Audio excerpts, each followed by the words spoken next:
Hey everyone, I'm Peter Stories here to guide you today. If you use this video to drift off to sleep, please tap like, hit subscribe, and drop a comment telling me where you're watching from and what time it is there. Now settle in, get cozy, and let yourself relax.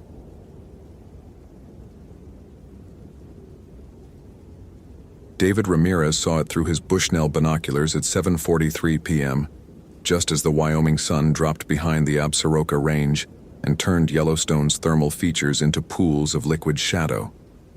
A figure moving across the Norris Geyser Basin, 2 miles distant, silhouetted against the steam rising from Porcelain Basin. The movement was wrong. Too fluid, too fast, covering ground in a way that suggested the figure wasn't walking but gliding, bones articulating in directions human joints didn't allow. David adjusted the focus, his hands unsteady. 3 months into his first season with the National Park Service, and he still got nervous doing basic observation duty. The senior rangers made it look effortless, scanning terrain, identifying hazards, maintaining situational awareness across vast distances. David felt like he was perpetually catching up, always one step behind where he should be. The figure crossed a boardwalk section that David knew was at least 300 yards long. It covered the distance in what looked like seconds, moving with that impossible fluidity. Through the binoculars, David could make out details that made his breath catch. The figure was skeletal, not thin but actually composed of bone, visible ribs and exposed skull, moving independently of any flesh that should connect them. David lowered the binoculars, blinked hard, raised them again. The figure was gone. Just empty boardwalk and rising steam and the last red light of sunset turning everything the color of old blood. "You see something?" David jumped, nearly dropping the binoculars. Sandra Kim stood behind him, the senior ranger who'd been assigned to mentor him through his first season. She was mid-40s, Korean-American, 15 years with Yellowstone, and possessed the calm competence that David desperately wanted to develop. "I thought I saw someone out on the Norris boardwalk," David said, hating how his voice wavered.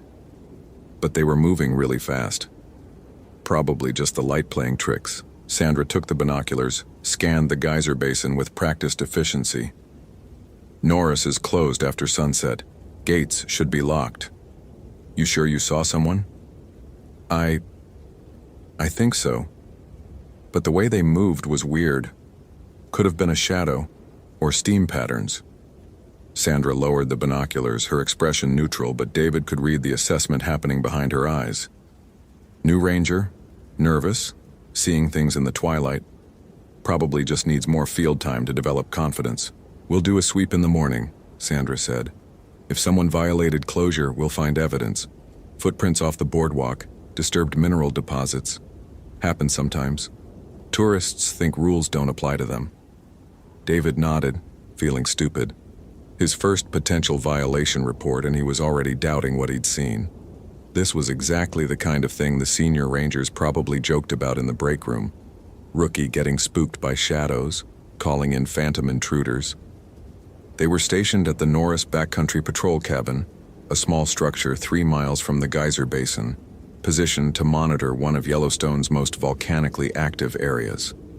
The park sat atop a supervolcano, a caldera 45 miles across that had last erupted 640,000 years ago. The ground here was thin, stretched tight over magma chambers that constantly shifted and heated, creating the thermal features that made Yellowstone famous. David had studied the geology obsessively during his training, trying to compensate for inexperience with knowledge. He knew that Norris was the hottest thermal area in the park, with water temperatures exceeding 199 degrees in some features. He knew the ground could be unstable, that boardwalks existed because stepping off them could mean breaking through acidic crust into boiling water. He knew that Yellowstone killed several visitors each year, usually tourists who ignored warnings and paid for their arrogance with their lives. What he didn't know was how to trust his own observations, how to differentiate between genuine threats and the anxiety his mind generated when confronted with vast responsibility.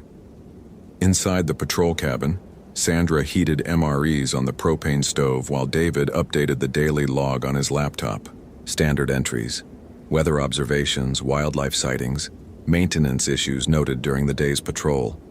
He hesitated before adding, 20:43 hours, possible unauthorized person observed in Norris Basin after closure. Area to be inspected at first light. His phone showed 2 bars of signal, decent for backcountry Yellowstone. In 2019, the park had finally upgraded its cellular infrastructure, installing towers that provided coverage in many previously dead zones. David pulled up the Yellowstone thermal monitoring app, checking real-time data from sensors throughout Norris. Ground temperatures were elevated, which was normal.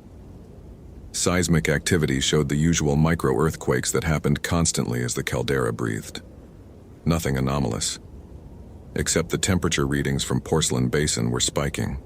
Several sensors showing increases of 15 to 20 degrees in the past hour. Not dangerous levels, but unusual for the time of day when thermal features typically cooled slightly. Sandra, look at this. David turned the laptop so she could see the monitoring data.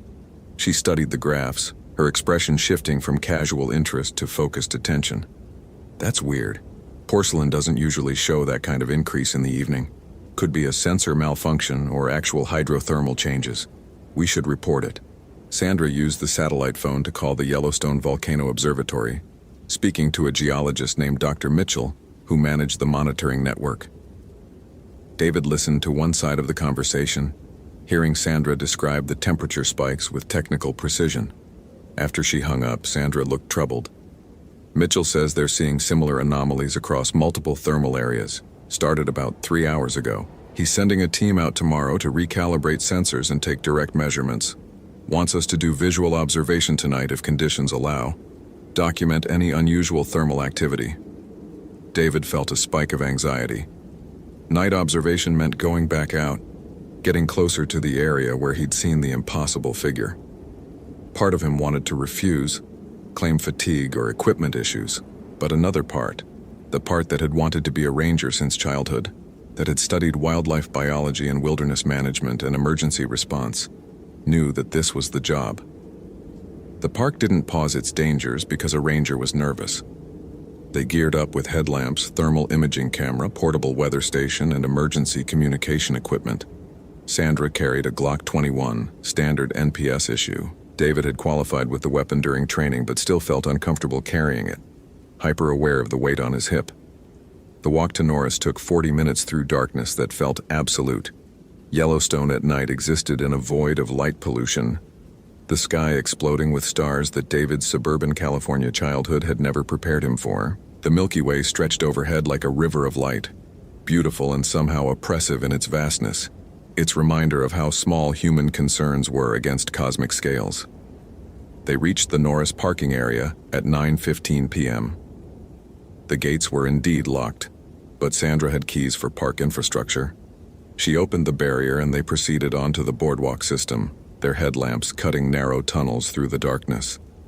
The thermal features transformed at night.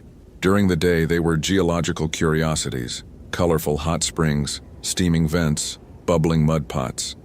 At night, they became something primordial. Steam rose in ghostly columns. The sound of boiling water echoed across empty basins. The smell of sulfur hung thick in the air, that distinctive rotten egg odor of hydrogen sulfide gas escaping from deep within the earth. David's headlamp caught movement, just a shape in the darkness beyond his light's reach. He froze, heart hammering. What? Sandra's voice was calm, ready. Something moved, over by Steamboat Geyser. Sandra swept her light across the indicated area, nothing visible. She pulled out the thermal imaging camera, scanning the darkness. The screen showed hot spots, thermal features glowing white and yellow against the cool night, but no human heat signatures. Probably wildlife, Sandra said. Elk bed down near thermal areas in winter. Even in October, they're attracted to the warmth. But it wasn't winter, and elk didn't move the way that shape had moved, silent and predatory and focused. They continued along the boardwalk, documenting temperatures with a handheld infrared thermometer. Sandra was right. Most features showed elevated readings, 5 to 20 degrees above normal evening temperatures. The changes seemed random, affecting different springs and vents without pattern. At Porcelain Basin, the largest concentration of thermal features in Norris, The changes were more dramatic.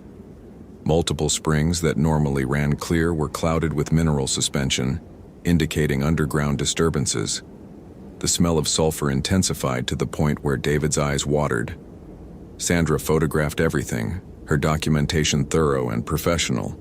David tried to emulate her calm, taking readings and notes, but he couldn't shake the feeling of being watched. Not the casual awareness of wildlife nearby, but the focused attention of something intelligent observing them with purpose. They were halfway through Porcelain Basin when David heard it. A sound like dry bones clicking together, rhythmic and deliberate, coming from the darkness beyond the boardwalk. Click, click, click. Pause. Click, click, click. Like someone drumming finger bones against skull. "You hear that?" David whispered. Sandra cocked her head, listening. For a moment, silence, then the clicking resumed. Closer now, moving in a circle around their position. Sandra's hand moved to her Glock. "That's not wildlife." The clicking intensified, coming from multiple directions simultaneously. David spun, trying to track the sources, but his headlamp showed nothing, just darkness and steam and the pale boardwalk extending into shadow. Then his light caught something, a figure standing 30 yards away, just at the edge of his headlamp's reach. Skeletal. Definitely skeletal. Not a person in costume or an animal carcass, an actual animated skeleton, bones bleached white, empty eye sockets that somehow conveyed attention. David's training evaporated. He grabbed Sandra's arm, pointing. "There, do you see it?" Sandra's headlamp joined his, illuminating the figure more clearly. The skeleton was tall, 7 feet at least, with abnormally long limbs and a skull that seemed slightly too large. It held something in its bony hands. A bow, ancient-looking, made from what might have been bone or wood darkened by age.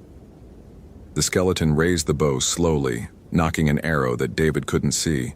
Just the motion of drawing and aiming, but no visible projectile. "Run!" Sandra said, her voice tight with barely controlled fear. "Back to the vehicle. Now." They ran. The boardwalk, designed to protect the fragile thermal features, created a single path with no alternate routes. Behind them, the clicking sound multiplied, accelerated, became a cacophony of bone against bone like a dozen skeletons applauding their retreat. David's lungs burned, from exertion, from the sulfur-heavy air, from pure terror. He joined the Park Service expecting danger from wildlife or weather or human stupidity. Not from animated skeletons that violated every principle of biology and physics he'd learned in 6 years of university education. They reached the parking area and practically fell into Sandra's patrol truck. She started the engine with shaking hands, reversed without checking mirrors, drove too fast down the access road toward the main park highway. Neither spoke for the first 5 minutes. David's mind spun, trying to construct rational explanations. Elaborate prank? Visitors in sophisticated costumes? Some kind of projected image? Nothing fit. The skeleton had been 3-dimensional, casting shadows in their headlamps, moving with the smooth coordination of living bone. Sandra finally broke the silence. "I saw it too. You're not crazy, and I'm not crazy, and we both saw the same impossible thing." "What was it?" "I don't know. But it was real. Physical. And it was hunting us." Sandra drove to the Norris Ranger Station, a larger facility with staff and communication equipment and the safety of other humans. She reported the incident to the shift supervisor, a 20-year veteran named Tom Whitman who listened with increasing concern. "You're sure it wasn't someone in costume?" Tom asked. "I know what costumes look like," Sandra replied, her voice steady despite the fear David could see in her eyes. This was skeletal. Actual bone, moving independently without musculature or connective tissue. Tom looked at David. "Can you corroborate?" David nodded. "I saw it first through binoculars at sunset, moving across the boardwalk. Then we encountered it again during the thermal survey. It had a bow. It was aiming at us." Tom pulled up the park's incident database, typing quickly. After a minute, he turned the monitor so they could see. We've had 3 missing person reports in the Norris area over the past 15 years. All hikers, all disappeared at night, all near thermal features. One body was eventually recovered. Sophia Carr, 29, from Colorado, found in 2017, 3 days after she was reported missing. He pulled up the case file. David read the details with growing dread.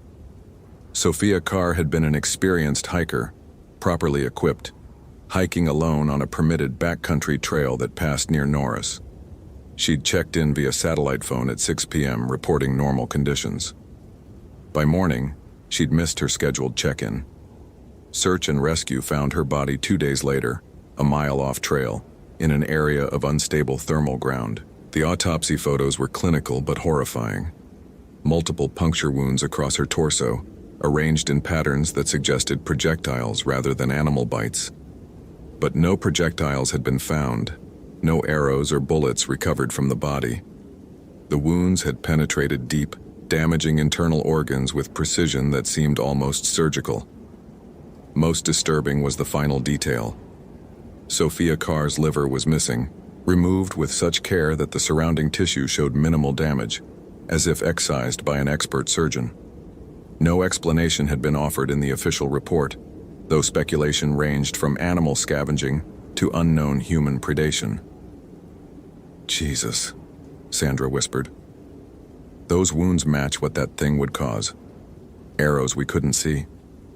Tom looked between them, clearly struggling with what to believe. I'm calling this interregional, and we're closing Norris until we can sweep the area in daylight with a full team. Whatever you saw, prank, costume, or... He trailed off, unable to articulate the alternative. David felt simultaneously vindicated and terrified. He hadn't imagined it. But that meant the skeleton was real, which opened questions that shattered his understanding of reality. They spent the night at the ranger station, neither David nor Sandra willing to return to the isolated patrol cabin. Tom assigned 2 rangers to guard duty, which felt simultaneously absurd and necessary. What would guns do against animated bones? But human presence felt safer than isolation. David couldn't sleep. He pulled out his phone, searching for information about skeletal creatures and folklore. Most results were Halloween decorations and Day of the Dead imagery. But deeper searching found references to Native American traditions, specifically Ojibwe stories about Baycock. The Baycock was described as a skeletal spirit, the ghost of a warrior who refused to accept death. It hunted at night with a bow that fired invisible arrows, killing from a distance. The Baycock consumed the livers of its victims, drawn to the organ that the Ojibwe considered the seat of courage. It made sounds like rattling bones, announced its presence with clicking that preceded attacks. David read with mounting recognition. Every detail matched what they'd witnessed. But the Ojibwe were Great Lakes peoples, their traditional territories hundreds of miles east of Wyoming. Why would their mythology appear in Yellowstone? He dug deeper, finding academic papers about indigenous presence in the Yellowstone region.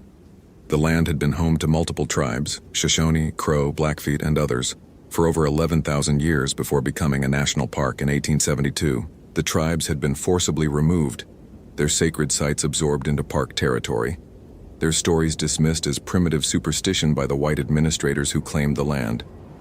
But trade routes had connected tribes across vast distances. Ojibwe traders had traveled west. Stories had spread, adapted, found new contexts in different territories, and Yellowstone itself was a thin place. Geologically unstable, volcanically active, a landscape where the boundary between Earth's surface and the magma below was measured in miles rather than continents. What if the Baycock wasn't just Ojibwe mythology? What if it represented something that existed in multiple forms across multiple cultures? A spirit or entity that was drawn to places where death came easily, where the ground itself could kill, where humans were perpetually vulnerable. David presented his findings to Sandra and Tom at dawn. Sandra listened with the focus of someone whose worldview had shattered overnight. Tom remained skeptical, but couldn't dismiss the correlation between the folklore and what they'd witnessed. Even if we accept this theory, Tom said carefully, what do we do about it? How do you fight a skeleton spirit with invisible arrows? David pulled up more information. Traditional protections varied by culture. Some sources mention tobacco offerings, others suggest specific chants or rituals. But the most consistent element is fire. Most skeletal spirits in various mythologies are vulnerable to fire. It's the only thing that can permanently destroy bone. So we're supposed to what? Burn it? Sandra asked. Assuming we can even find it during daylight? We don't have to find it, David said quietly.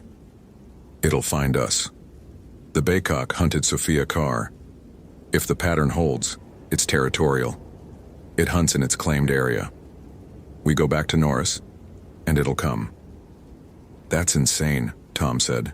I'm not authorizing rangers to hunt a supernatural entity based on folklore research by a 3-month rookie. Then what? David heard the frustration in his own voice. We close Norris indefinitely? How do we explain that to visitors? What happens when it moves to a different area, starts hunting elsewhere in the park? The argument continued through breakfast, but David could see Tom's resistance weakening. The reality was that something had killed Sophia Carr with impossible weapons, and now it was still out there, still hunting. Doing nothing meant accepting future deaths. By 10 a.m., they'd assembled a team. David, Sandra, Tom, and 2 other rangers, Lisa Hoffman and Stephen Torres, both veterans with extensive backcountry experience. They carried unusual equipment, thermal imaging, motion sensors, and 4 road flares each. Not ideal for fighting supernatural entities, but the closest thing to portable sustained fire they could justify from park supplies. The plan was simple to the point of stupidity. Return to Porcelain Basin, set up observation positions, wait for the Baycock to appear, then attempt to drive it off or destroy it with fire. If things went wrong, they'd retreat and call for more resources, though what resources could address an animated skeleton was unclear. They reached Norris at 11 a.m. Daylight made the area look normal, boardwalks winding between colorful thermal features, steam rising lazily in the morning sun, tourists snapping photos and reading interpretive signs. The normalcy felt like a lie. Tom cleared the area, citing increased thermal activity as justification for temporary closure. It wasn't entirely false. The temperature anomalies persisted, multiple features showing readings above normal parameters. By 2 p.m., the area was empty, except for their team. They positioned themselves at strategic points around Porcelain Basin, maintaining radio contact, documenting everything with handheld cameras.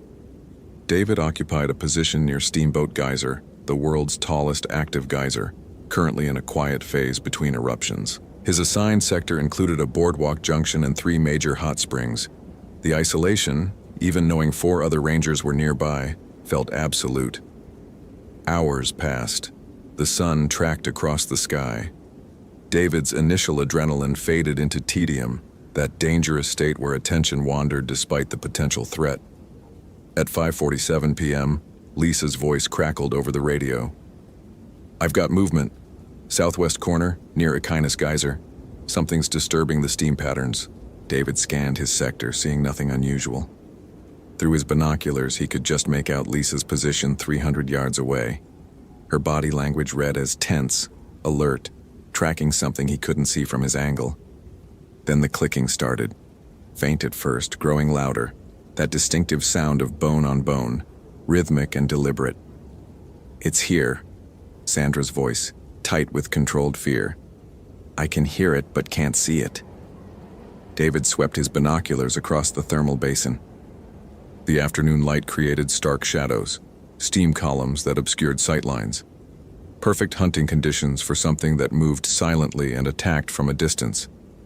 A shape materialized near the boardwalk between David's position and Lisa's. The Baycock, fully visible in daylight, even more terrifying than the glimpses they'd caught at night. 7 feet tall, skeletal limbs that moved with fluid grace. Bones bleached so white they seemed to glow against the darker ground. It carried the bow, ancient wood or bone shaped by hands long dead. The skeleton turned its skull toward David's position. Empty eye sockets somehow conveyed intelligence, recognition, intent. David keyed his radio with shaking hands. I have visual. It's between positions 2 and 4. Moving, Shit. It's moving toward Lisa. The baycock raised its bow, drawing back on a string David could barely see, knocking an arrow that existed more as concept than physical object. "Lisa, take cover!" David was already moving, abandoning his position, running along the boardwalk toward where the skeleton threatened his colleague. The baycock released. David saw the motion, saw Lisa drop behind a protective boulder, heard her scream as something impacted the rock with force that sent stone chips flying. An invisible arrow, solid enough to damage stone, carrying kinetic energy that would tear through human flesh. Tom and Stephen converged from their positions, forming a loose perimeter around the baycock. The skeleton didn't retreat. It turned in a slow circle, skull tracking each ranger, calculating range and threat level. "On my mark," Tom's voice over the radio, steady despite the impossibility they faced. "Light flares in advance, drive it toward the main basin." David pulled a road flare from his pack, struck it against the igniter. The flare burst into brilliant red flame, chemical fire that burned at over 2200 degrees. Around the perimeter, 4 more flares ignited, creating a ring of fire. The baycock reacted. For the first time, it showed something like emotion. The skull tilted back, jaw dropping open in what might have been a scream, though no sound emerged. It turned away from the flames, moving with that impossible speed toward the center of Porcelain Basin. "Advance," Tom ordered. They moved forward in coordinated formation, years of training overriding the terror of fighting something that shouldn't exist. The flares cast harsh red light, creating shadows that danced across the thermal features. The baycock backed toward a large hot spring, one of the deepest features in the basin, water temperature exceeding 180 degrees. It raised the bow again, firing rapid shots, invisible projectiles that forced the rangers to dodge and weave, disrupting their advance. David felt something pass his cheek, close enough to feel the air displacement. An invisible arrow, missing by inches. He stumbled, nearly fell off the boardwalk into fragile thermal crust that would collapse under his weight. Sandra reached him, pulled him back onto stable ground. "Stay focused. Don't look at it directly. Track its movements, not its eyes." Good advice. Looking into those empty eye sockets created a hypnotic effect, a sense of vertigo that threw off balance and judgment. They pressed forward, flares held high, driving the baycock toward the hot spring. The skeleton backed to the edge, bones inches from superheated water that would boil flesh in seconds. Not that it had flesh to boil. The baycock fired one final arrow. Stephen Torres cried out, falling, his left leg suddenly bleeding from a wound that appeared without visible cause. The invisible arrow had punched through his thigh, severing muscle and grazing bone. Lisa broke formation, running to Stephen, applying pressure to the wound while speaking into her radio. "Officer down. We need immediate medical evac." The baycock took advantage of the disruption. It turned and dove into the hot spring, bones entering superheated water that should destroy organic material instantly. But instead of dissolution, the skeleton sank beneath the surface and kept moving, descending into depths that should be impossible, disappearing into the hydrothermal system that connected Norris's thermal features to the magma chambers miles below. David ran to the spring's edge, looking down into water so hot it actually boiled, creating bubbles that rose through liquid that ranged from clear to milky white depending on mineral content. No sign of the baycock, no bones floating, no evidence it had ever been there except Stephen's bleeding leg and the stone chips where invisible arrows had struck. The helicopter evacuation took 30 minutes to arrive, 30 minutes of applying pressure to Stephen's wound while he remained conscious but in shock, talking about seeing arrows that weren't there, about the skeleton's empty gaze. They transported him to the hospital in Mammoth, where doctors documented a puncture wound consistent with a projectile, but complicated by the lack of any foreign material. No arrowhead, no bullet fragments, nothing that explained the damage. The team returned to Norris Ranger Station in silence. Tom filed an incident report that documented an animal attack of unknown origin resulting in ranger injury. Sandra submitted her photographs and thermal imaging data, all of which showed the baycock clearly.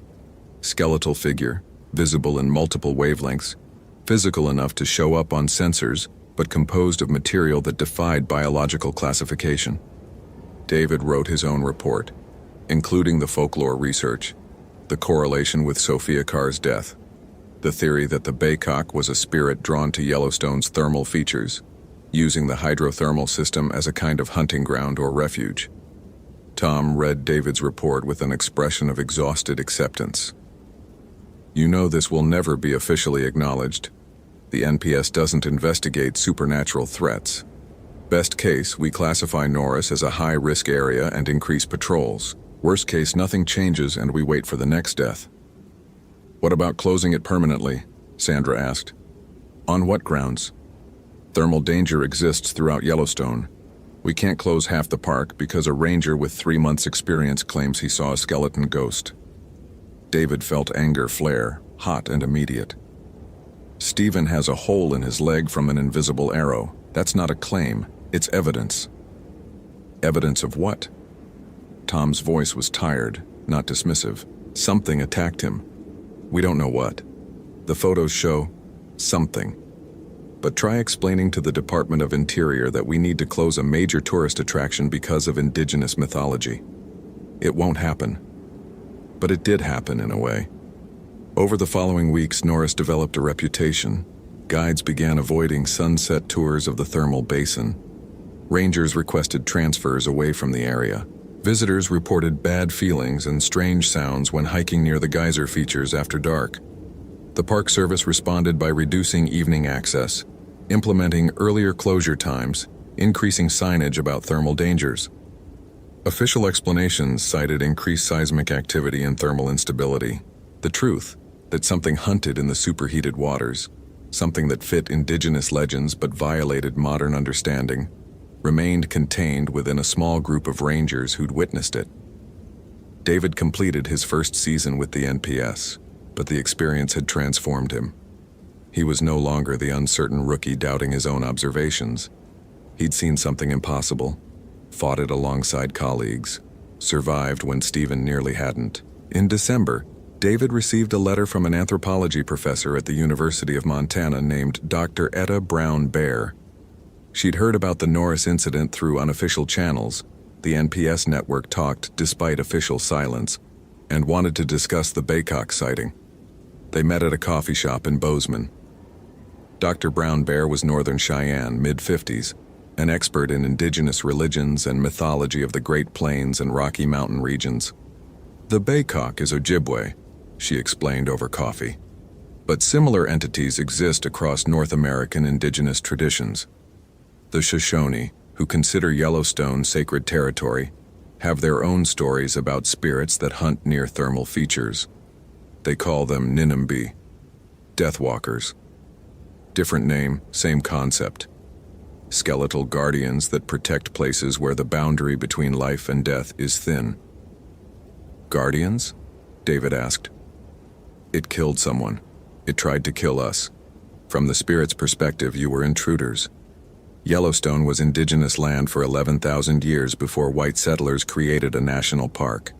The thermal features were sacred, places where the earth spoke, where spirits moved between worlds. Your park boundaries don't mean anything to entities that predate human politics by millennia." David considered this. "So what do? We can't give Yellowstone back to the tribes, and we can't let people be hunted by skeleton spirits. You do what your ancestors should have done originally," Dr. Brown Bear said quietly. "Acknowledge the land's original inhabitants. Recognize that some places require respect beyond scientific management. Learn the protocols that indigenous peoples developed over thousands of years of coexistence with these entities." She provided David with contact information for Shoshone tribal elders, people who might be willing to share traditional knowledge about managing spiritual threats in Yellowstone. Some agreed to meet, others declined, understandably skeptical of the NPS that had displaced their ancestors seeking guidance only after rangers had been injured. David spent his off-season learning, listening, trying to understand perspectives that his education had systematically erased.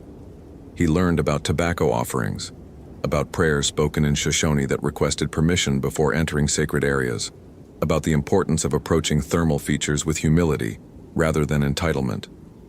When he returned to Yellowstone for the 2020 season, a season that would be disrupted by pandemic closures, but that's another story, David carried knowledge that wasn't in any NPS training manual. He taught willing colleagues about indigenous protocols, about treating the park as living territory rather than managed landscape, about recognizing that rangers were guests in spaces with rules older than their institutions. The Baycock wasn't seen again, or at least not reported officially, but Norris Geyser Basin maintained its reputation. Experienced rangers felt the wrongness there, the sense of being watched by attention that preceded human presence in the region. Stephen Torres recovered but transferred to Grand Canyon National Park, unable to return to Yellowstone without panic attacks. Sandra stayed, becoming one of David's strongest allies in trying to implement indigenous perspectives in park management. David kept all the documentation, photos, thermal imaging, incident reports, his correspondence with Dr. Brown Bear, evidence of the moment his understanding expanded to accommodate reality more complex than his training had suggested. On quiet nights at the Norris Patrol Cabin, which David now volunteered for despite its isolation, he would sometimes hear clicking sounds in the darkness beyond the windows. Not threatening, just present. A reminder that the land remembered its history even if the nation built atop it chose to forget. David had come to Yellowstone as a rookie, uncertain and overwhelmed by vast responsibility. He left his first season transformed, carrying knowledge that most rangers never acquired, that the natural world included elements that defied scientific paradigms, that indigenous wisdom preserved truth that Western institutions dismissed as superstition, that being a good ranger meant respecting powers beyond human authority. The Baycock hunted still, David believed, but perhaps it hunted with discrimination, targeting those who approached the land with arrogance, who ignored warnings, who believed human dominion extended to spaces that predated human presence. Sophia Carr had been experienced but alone, hiking at night through territory that indigenous peoples would have recognized as spiritually dangerous. She'd been brave and the land had killed her, not as punishment, but as consequence of violating protocols she'd never been taught. David worked to change that. He pushed for indigenous consultation in park management, for educational materials that acknowledged the land's spiritual dimensions, for training that prepared rangers to encounter more than wildlife and weather. Most of his colleagues thought he'd gone native, become too sympathetic to indigenous perspectives, lost objectivity. But the ones who'd been at Norris that day understood. They'd seen the Baycock. They'd felt invisible arrows pass close enough to kill. They knew that the world contained more than their training acknowledged. And on October evenings, when David conducted sunset patrols near thermal features, he carried tobacco wrapped in red cloth, a traditional offering. Before approaching hot springs and geysers, he spoke quiet words in broken Shoshone, requesting permission, acknowledging that he walked as a guest in territory that remembered when his people were invaders. Sometimes the clicking sounds came, sometimes they didn't.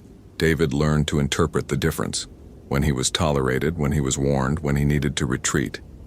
The NPS never officially acknowledged the supernatural, but policies changed slowly. More indigenous consultation, more respect for traditional knowledge, more recognition that managing wilderness meant understanding it included dimensions beyond scientific measurement. David Ramirez had joined the Park Service wanting to protect nature. He learned that nature included forces that protected themselves, that his role was less guardian than negotiator, less authority than guest in territories with histories deeper than his nation's entire existence. And in Norris Geyser Basin, where superheated water rose from magma chambers miles below, where the Earth's thin crust trembled with volcanic pressure, where a skeletal guardian hunted those who forgot their place in the old order of things. There, David learned humility. The Baycock was still there, would always be there, and David had made peace with that, understanding finally that some mysteries didn't require solving, only respecting. Hope you felt genuine terror. If you appreciate authentic horror rooted in real folklore, consider following for more stories. Which moment scared you most? Share your theory about what happened.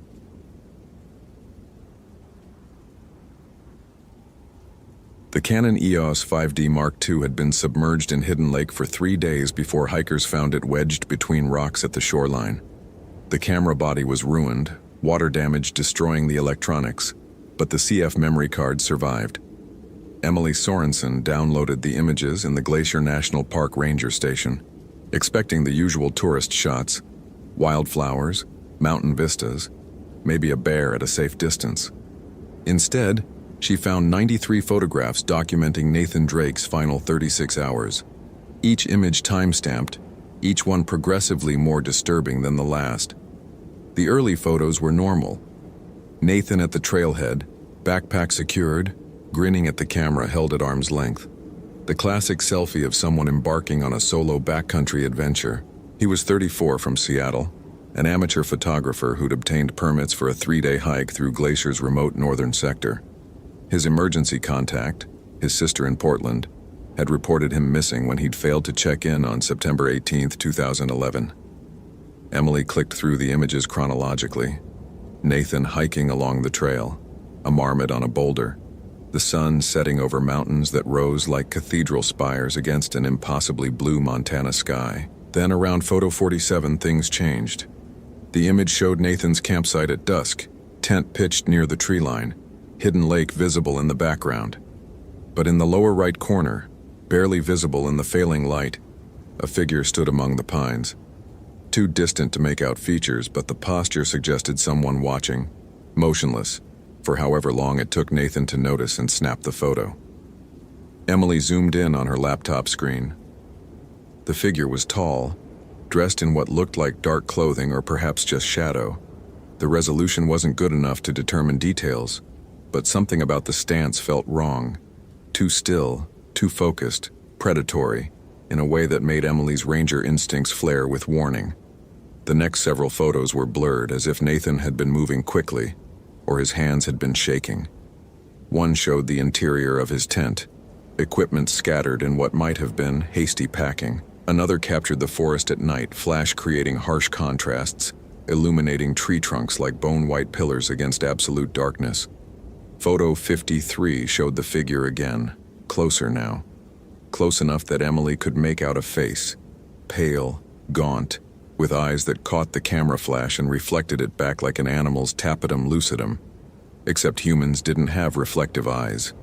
Humans didn't stand motionless in the forest while someone photographed them at close range. Emily felt her stomach tighten. She'd been with Glacier's law enforcement division for 11 years, the last 5 as a supervisory ranger, responsible for search and rescue coordination. She'd seen bodies recovered from avalanches, from falls, from exposure and wildlife attacks and human stupidity. But these photos suggested something different, something that made her professional detachment waver. The images continued. Nathan running, the camera bouncing, capturing disjointed fragments, trail, sky, trees, his own boots as he stumbled. Then a series of photos taken from inside his tent, flash showing the nylon walls, his face reflected in the tent fabric's interior surface, eyes wide with fear. And outside the tent, visible through the translucent nylon, multiple shadows. 3, maybe 4 figures, circling, patient. Photo 68 showed daylight again. Nathan had survived the night. The image captured his camp in morning light, everything apparently normal except for the footprints. Dozens of them, bare feet in the dirt around his tent, pressed deep despite the dry ground, toe impressions showing abnormally long digits. Emily photographed her laptop screen with her phone, capturing the footprint image. She'd need to compare these to known wildlife tracks, though she already knew they wouldn't match. Too humanoid, too deliberate in their placement. The later photos documented Nathan's apparent flight. Hasty shots of trail markers, GPS unit readings, his map spread on the ground as he tried to determine position. One image showed his face in extreme close-up, probably accidental, but Emily could see the exhaustion and terror etched there. Dirt streaked his cheeks. His eyes showed that 1,000-yard stare of someone pushed past normal stress into regions where the mind began protecting itself through dissociation. Photo 84 showed the figure in full daylight. It stood perhaps 20 yards from Nathan's position, fully visible, impossible to dismiss as shadow or imagination. The thing was humanoid, but wrong. Too tall, over 7 feet, emaciated to the point where bones pressed against skin that had the gray-blue pallor of a corpse several days into decomposition. Its face was elongated, jaw distended, mouth hanging open to reveal teeth that seemed too numerous, too sharp, arranged in rows that suggested shark more than mammal. But the eyes were the worst part. They held intelligence, recognition. This wasn't an animal. It was something that had been human, or something that knew what humans were and how to hunt them. The final photos were chaotic. Nathan running again, the camera capturing whatever happened to be in front of him. Lakefront, rocks, sky. Then a series of images that showed water. Hidden lake, Emily realized. Nathan had reached the lake. Several photos taken from chest-deep water, showing the shoreline, the forest, the figures emerging from the trees. 3 of them now, clearly visible, all sharing that same corpse pallor, that same impossible height, those same predatory eyes that reflected light with colors humans shouldn't produce. Yellows and reds, like flames behind glass. Photo 92 showed one figure wading into the water, moving with purpose despite the cold that should have shocked any living system. Glaciers' alpine lakes were snowmelt, temperatures hovering just above freezing even in September.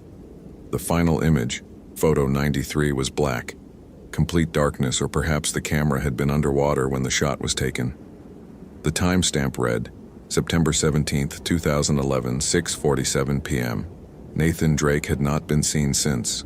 Emily sat back from the laptop, her hands trembling slightly. She'd expected this assignment to be straightforward. Coordinate the search, recover a body. Statistics said Nathan was dead after this many days. File the appropriate reports. Return home to Kalispell and her 2 daughters who were staying with her mother while Emily worked this case. Instead, she had 93 photographs suggesting something that violated her understanding of how the world worked. Her phone rang. Emily checked the caller ID, her mother. "Hi, Mom." "Emily, honey, the girls are asking when you'll be home." "I told them probably tonight." Emily looked at the laptop screen, at the image of the figure wading into Hidden Lake, hunting Nathan Drake with the patience of something that didn't need to eat or sleep or rest, something that could pursue prey until exhaustion made resistance impossible. "I need another day, maybe 2. We found the missing hiker's camera. There are some complications with the case." "Complications?" Her mother's voice carried concern. "Emily, you've been working too much. Sarah's school play is Friday. You promised you'd be there." "I know. I will be. I just need to close this case first." After she hung up, Emily sat with the guilt that had become her constant companion since her husband Mark's death 3 years ago. Heart attack at 37, sudden and catastrophic, leaving Emily with 2 daughters to raise and a job that required weeks away from home. Her mother helped, but Emily knew she was leaning too hard on that support, knew her girls needed their mother more than the park needed another ranger. But she also knew that if she walked away from this case, if she filed a report claiming Nathan Drake died from exposure or animal attack, she would be lying. And lies in official reports meant the next person who encountered these things would be unprepared, endangered by Emily's choice to prioritize comfort over truth. Emily copied all 93 photos to an encrypted drive, then began researching. The figures in the images didn't match any known wildlife. Bears, moose, elk. She knew their profiles intimately. These were bipedal, intelligent, hunting with coordination that suggested planning rather than instinct. She pulled up historical records for the Hidden Lake area. 3 disappearances in the past 20 years, all solo hikers, all in September or October. 2 bodies had been recovered, one from the lake, one from a rockfall area a mile north. The 3rd person, a woman named Catherine Chen from Vancouver, had never been found despite extensive searches. Emily felt ice crystallize in her chest. The prohibited name. Not Sarah Chen, but Catherine Chen. She pulled up the full case file from 2006. Catherine had been 31, experienced backpacker hiking alone on a permitted route. Her last journal entry mentioned feeling watched and unusual wildlife behavior, birds avoiding certain areas. The body recovered from Hidden Lake in 2009 showed unusual trauma. Emily read the medical examiner's report with growing dread. Multiple bite marks, pattern inconsistent with known predators. Evidence of exsanguination beyond what the visible wounds could explain. Post-mortem, the ME had been careful to emphasize post-mortem. Someone or something had been feeding on the corpse. Emily stood, needing movement, needing to escape the claustrophobic ranger station. Outside, September afternoon sun illuminated Glacier's peaks, mountains carved by ice over millions of years, rising 10,000 feet into air so clear it hurt to see. Beautiful and deadly, this landscape killed people every year through falls and exposure and simple mistakes that nature punished without mercy. But what if nature wasn't the only predator? Emily radioed Tom Jackson, the lead ranger for the Northern District. "Tom, I'm heading to Hidden Lake to investigate the Drake case. Need to examine the site where the camera was recovered." "Copy that. Want company?" Emily hesitated. Standard protocol said yes. Never investigate alone. But she didn't know what she was investigating, didn't know how to explain the photos without sounding delusional. "Negative. I'm just doing a preliminary survey. If I find anything significant, I'll call for backup." "Your call. Be safe. Weather's changing. We've got a front moving in tonight." Emily packed her emergency gear. Motorola radio, GPS, first aid, water, food, headlamp, space blanket. She also packed her Glock 22, .40 caliber rounds that she'd qualified with but hoped never to use. The weapon felt heavier than usual. Or perhaps Emily just felt the weight of decisions she might have to make. The drive to Hidden Lake Trailhead took 90 minutes through some of the most spectacular scenery in North America. Going to the Sun Road wound through terrain that changed from dense forest to alpine meadow to bare rock above treeline. Emily barely noticed. Her mind kept returning to the photos, to those figures with their corpse pallor and predatory patience. She reached the trailhead at 3:30 p.m.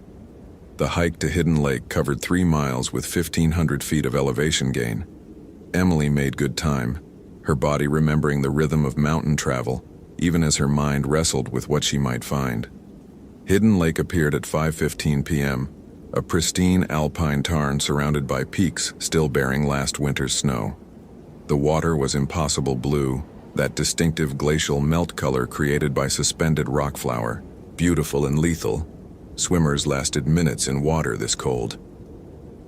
Emily found the spot where hikers had recovered Nathan's camera, marked with survey tape by the initial search team. She photographed everything: the rock placement, the shoreline features, the sight lines to and from the location. Then she noticed the camp. Nathan's tent still stood 50 yards back from the lake, partially collapsed but intact. The search team had missed it, focused on the water where the camera had been found. Emily approached carefully, documenting with photographs, looking for evidence that might explain what had happened. The tent's interior showed signs of hasty abandonment. Nathan's sleeping bag lay half unzipped. His cookware sat unused. Most telling was the journal, water damaged but partially legible. Emily photographed each page, reading entries that tracked Nathan's growing fear. The first night's entry was routine. Great campsite. Hidden Lake is even more beautiful than photos. Saw what might have been a wolf in the distance, but it didn't approach. The second night. Something circled my tent last night. Not a bear, the sounds were wrong. Bipedal, I think. In the morning, found footprints, but they don't match any track guide I have. Considering packing up early, but don't want to admit I'm spooked. The final entry, written in handwriting that deteriorated into barely legible scrawl. They're not animals. 3 of them. They watch me during the day from the tree line. At night, they come closer. They don't communicate, but I can tell they're coordinating, planning. I'm going to try to reach the lake, maybe swim to the far shore. They don't like water. Yesterday, one of them stopped at the edge. If I can. The entry ended mid-sentence, ink trailing off as if Nathan had been interrupted or had fled while writing. Emily stood in the abandoned camp as afternoon light angled toward evening, reading the journal while fighting the urge to run. Nathan Drake had documented his stalking, recorded his fear, identified patterns in his predator's behavior. And then he'd attempted escape via the lake. which explained the underwater photos. The camera wedged in rocks after Nathan had dropped it or lost it while swimming. But had he made it?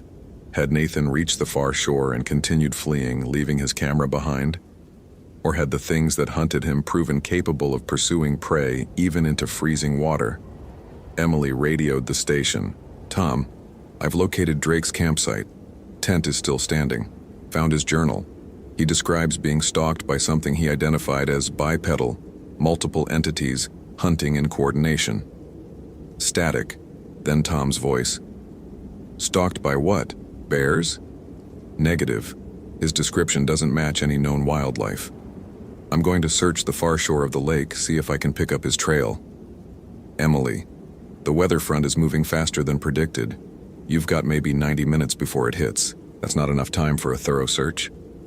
Emily looked at the sky.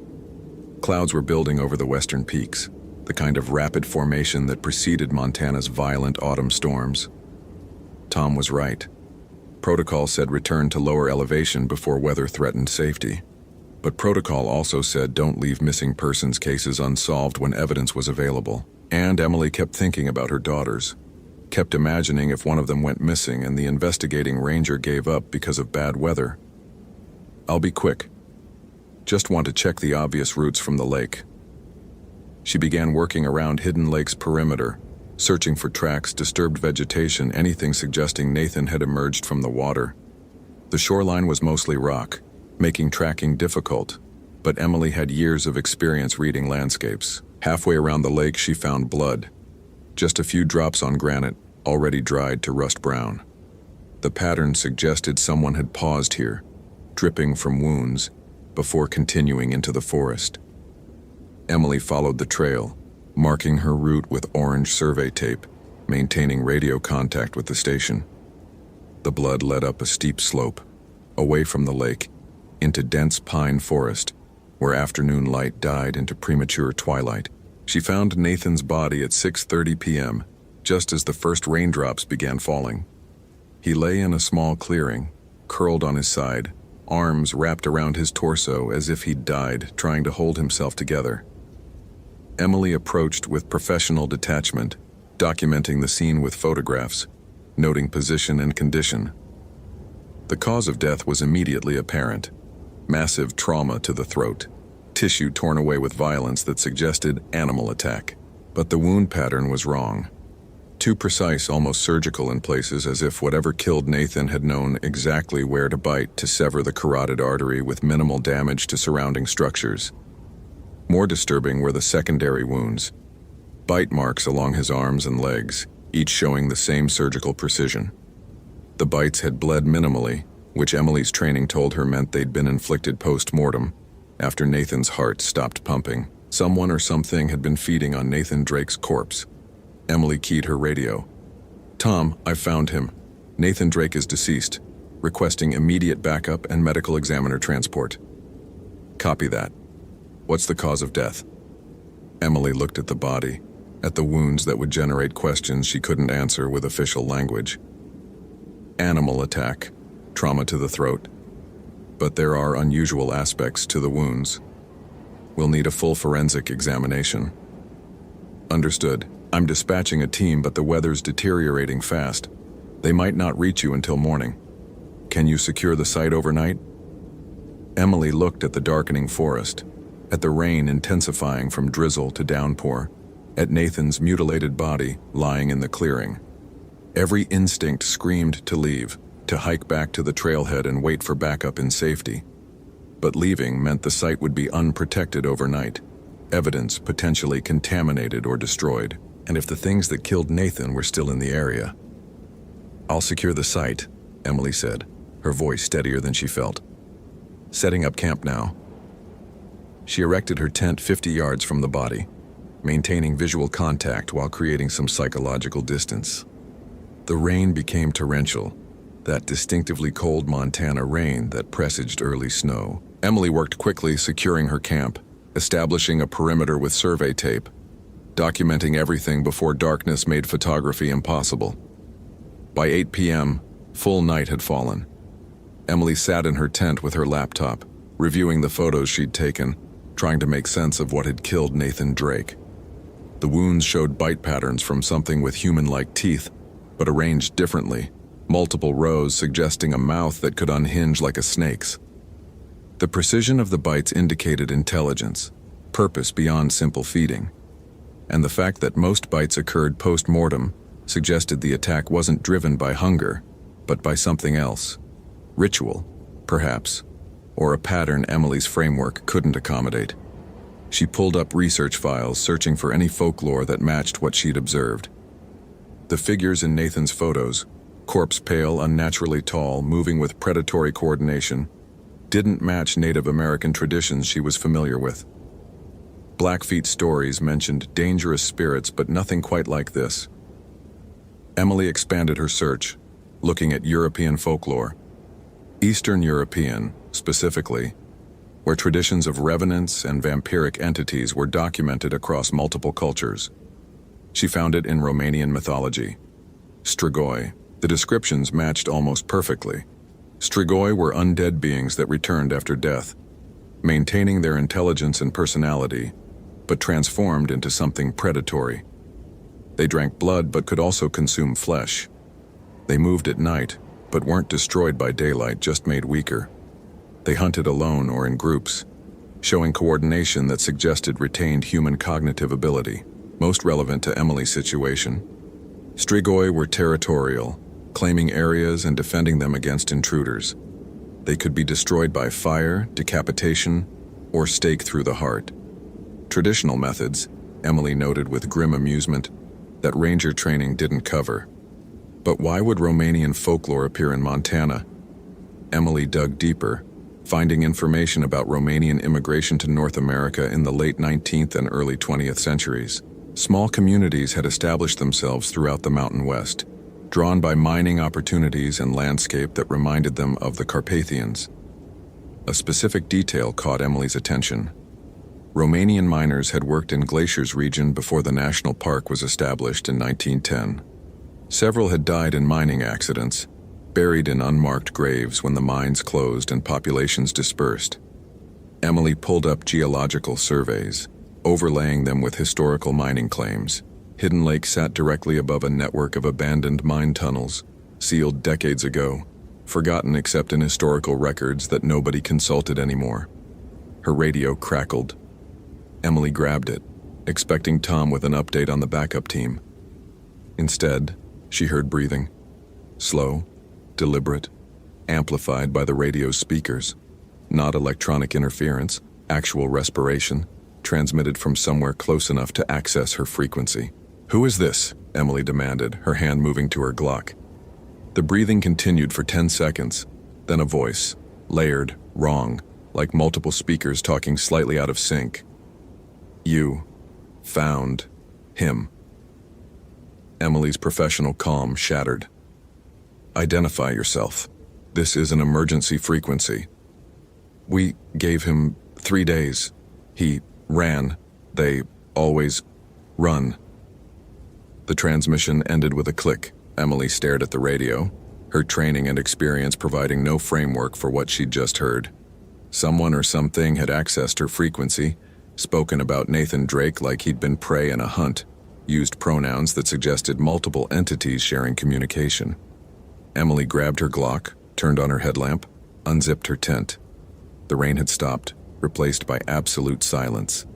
No wind, no animal sounds. Nothing but the sound of her own breathing amplified by fear. Her headlamp beam cut through darkness, illuminating trees and rain-wet rocks and nothing else. Emily scanned the perimeter, looking for the figures from Nathan's photos, seeing only forest. Then her light caught eyes. Yellow-red, reflecting like an animal's but positioned 7 feet off the ground. Too high, too human in spacing and orientation. Emily aimed her Glock, the weapon feeling pathetic against something that had killed Nathan Drake with surgical precision. "Glacier National Park law enforcement. Identify yourself." The eyes moved, circling her position. Other eyes appeared, 3 pairs total, surrounding her camp. One of them spoke, that same layered voice she'd heard on the radio. "You have family. 2 daughters, Sarah, And Emma. Emily felt her breath stop. Her daughter's names in that inhuman voice. Proof that whatever these things were, they'd been watching her, learning about her, preparing the same hunt that had killed Nathan Drake. Stay away from them, Emily managed, her voice raw with terror and rage. Stay here. You came to us. Just like Drake. The figures moved closer, entering the range of Emily's headlamp. She saw them clearly now, 3 entities matching Nathan's photographs exactly. Corpse pallor, elongated features, mouths that opened too wide. But the intelligence in their eyes was unmistakable. These weren't mindless undead. They were aware, calculating, hunting with purpose refined over decades or centuries. "I'm a federal law enforcement officer," Emily said, knowing how absurd it sounded, how meaningless human authority was to things that existed outside human frameworks. "Leave now, or I will use lethal force." The lead figure tilted its head, studying Emily like an entomologist might examine a pinned insect. "Bullets won't stop us. We've been shot before." It moved its hand, indicating its torso. Emily's headlamp caught evidence. Old wounds, bullet holes that had healed imperfectly, leaving puckered scar tissue across gray-blue skin. Fire works. Wood through heart works. But you have no fire. And you're alone. The truth of that hit Emily like cold water. She was alone, miles from backup, armed with weapons that these things claimed were useless. Her radio was compromised. They could access her frequency, which meant calling for help might just inform them about response team movements. But Emily had something the Strigoi didn't expect. She wasn't Nathan Drake. She wasn't a civilian, unfamiliar with backcountry survival and emergency protocols. She was a ranger with 11 years of experience, a mother with 2 daughters who needed her, and a woman who'd survived her husband's death and built a life from the ruins. She wasn't easy prey. Emily made her decision instantly. She fired 3 shots at the lead Strigoi center mass exactly as training prescribed. The thing staggered but didn't fall, validating its claim that bullets weren't lethal. But the shots created chaos, disruption, surprise. Emily used those seconds to grab her pack and run, abandoning the tent and campsite, fleeing into forest that she knew from years of patrol work. Behind her, the Strigoi's voice echoed through the darkness. "Run." Drake ran, too. Emily ran with desperate purpose, using her headlamp sparingly, navigating by memory and training through forest that wanted to kill her with falls and cliffs and unstable ground. The Strigoi followed, their coordination evident in how they spread out, cutting off escape routes, herding Emily like wolves with a deer. But Emily wasn't heading randomly. She had a destination, the abandoned mining tunnels that geological surveys showed in this area.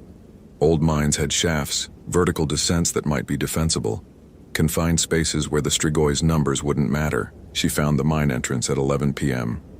A timber-reinforced opening partially collapsed, marked with warning signs about unsafe conditions. Emily squeezed through the gap, descending into darkness that her headlamp barely penetrated. The mine extended deep into the mountain, tunnels branching in multiple directions. Emily moved quickly, leaving survey tape to mark her route, searching for a defensible position. Behind her, she heard the Strigoi entering the mine. Their voices echoed through the passages. Clever, but we know these tunnels. We died here." Emily stopped, that statement rearranging her understanding. The Strigoi weren't random monsters. They were the Romanian miners, the men who died in these tunnels over a century ago, buried in collapses or accidents, their bodies remaining underground while something turned them into predatory revenants.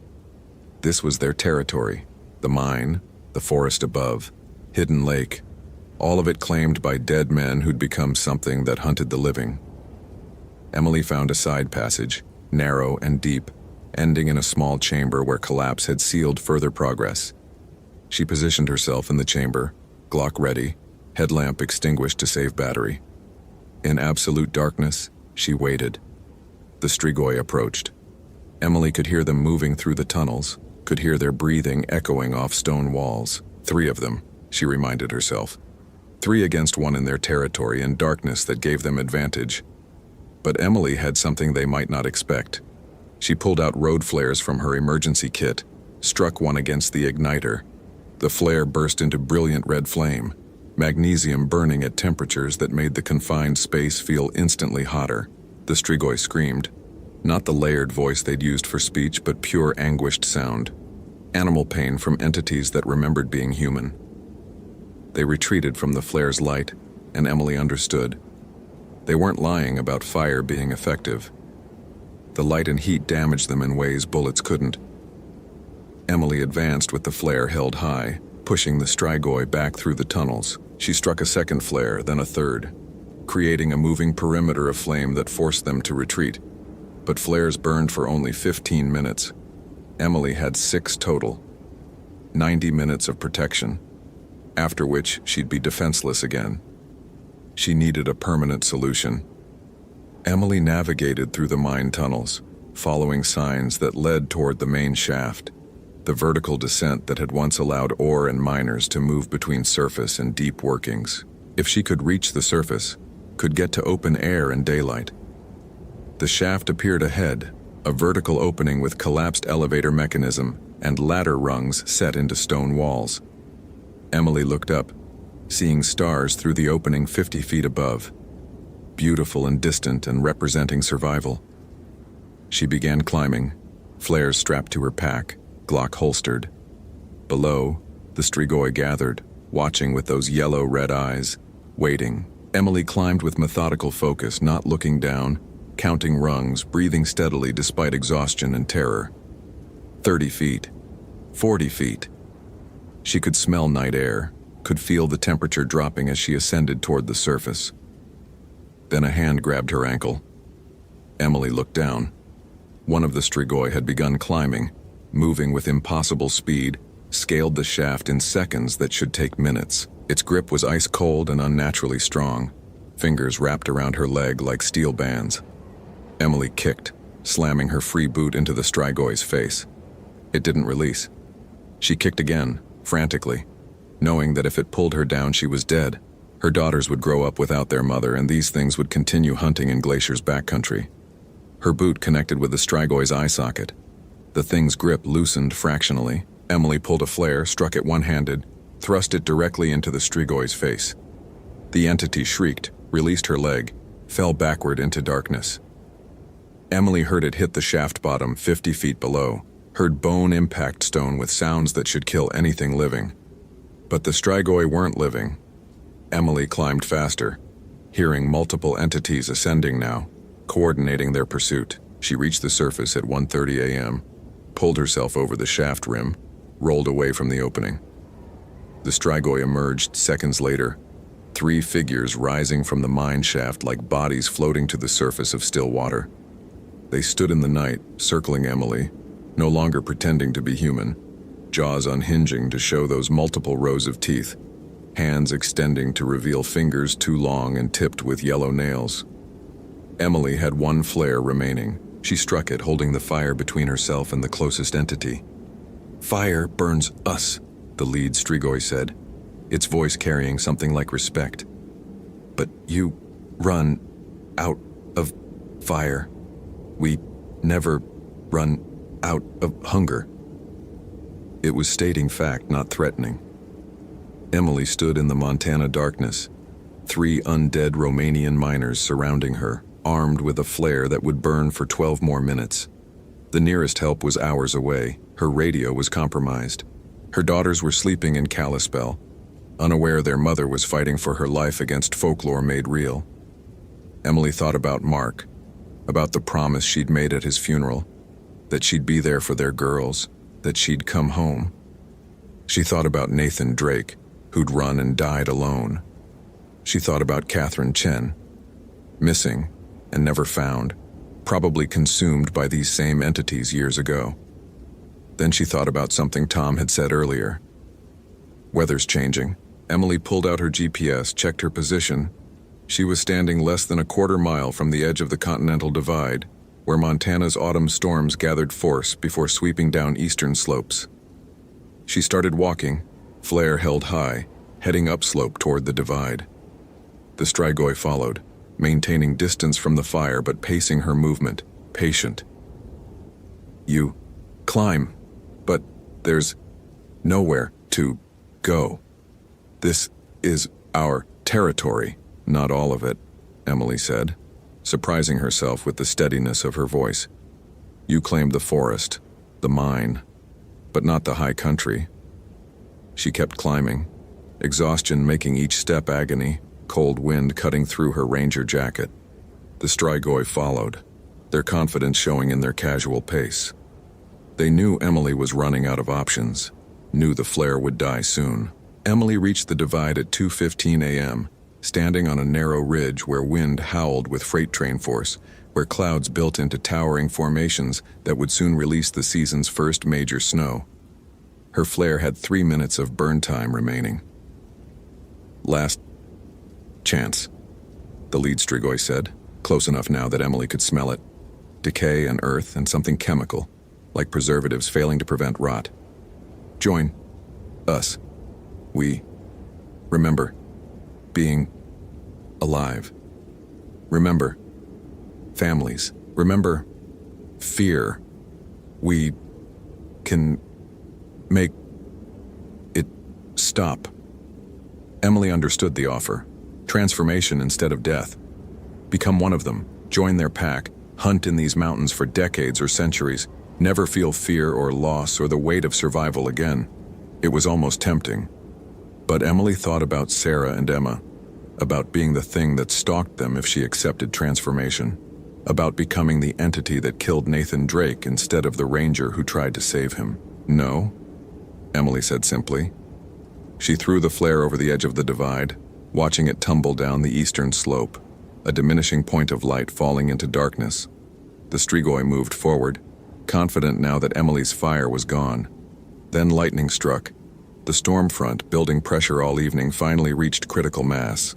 Lightning forked across the sky in brilliant branches, striking the divide with voltage that made Emily's hair stand on end. Thunder followed instantly, concussive force that made the ground shudder.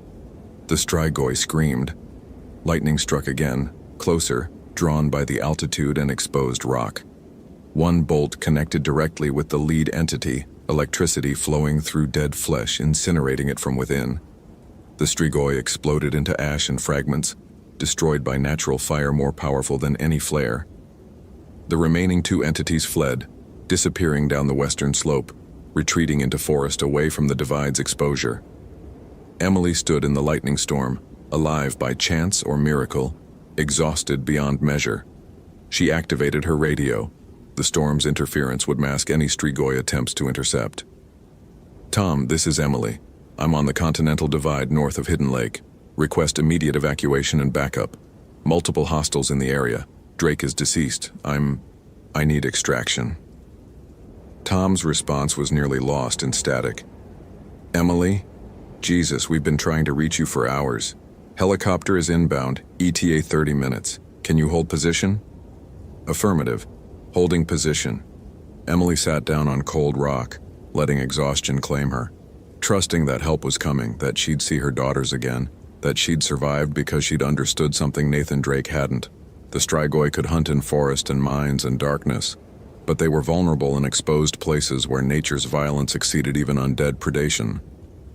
The helicopter found her at 3:45 a.m., searchlight cutting through the storm, winch lowering to pull her to safety. Emily grabbed the rescue line, letting herself be lifted from the divide, from the territory where dead miners hunted the living, from the backcountry that had tried to keep her forever. At the hospital in Kalispell, doctors treated her for exposure and exhaustion. Park administration debriefed her, asking careful questions about what had happened. Emily told them most of the truth.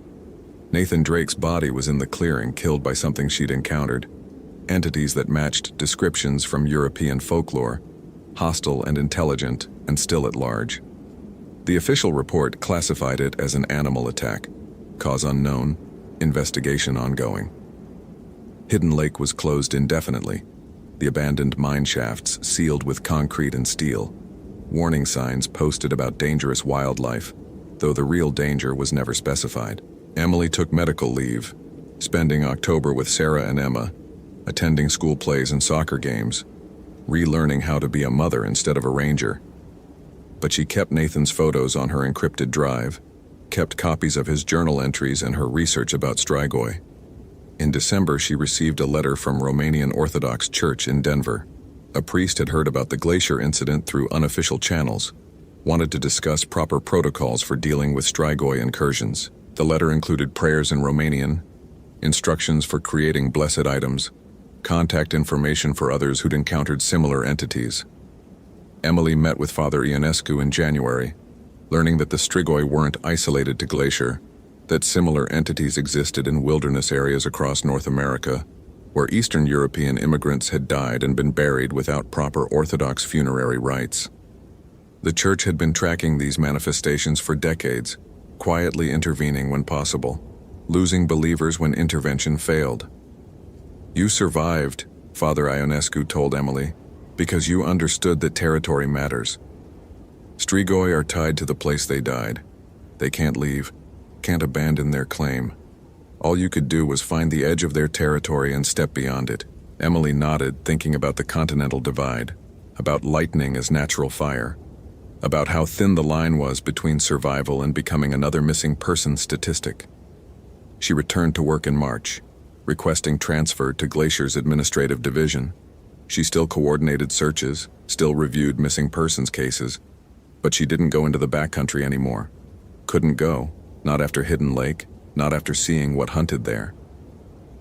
Other rangers noticed the change. Whispers started about Emily losing her edge, about trauma making her ineffective. She didn't argue. Let them think she was broken. Better that than explaining the truth, that she'd survived by pure chance, that the Strigoi still hunted in the high country, that anyone who disappeared near Hidden Lake was probably dead or worse. On quiet nights, Emily would pull up Nathan's photos, studying the progression from normal vacation shots to evidence of stalking, to documentation of entities that shouldn't exist. She'd made copies for Father Ionescu, for the Orthodox Church's archive of supernatural incidents. But she kept the originals, reminder of the case that had taught her the most important lesson. The wilderness contained more than weather and wildlife, and some territories belonged to the dead who refused to release their claim. Sarah and Emma grew up with a mother who worked administrative hours, who was always home for dinner, who never missed school events. Emily considered it penance and privilege. She'd survived when Nathan Drake hadn't, and the price of that survival was living as if every day mattered, as if her daughter's childhoods were more important than any case.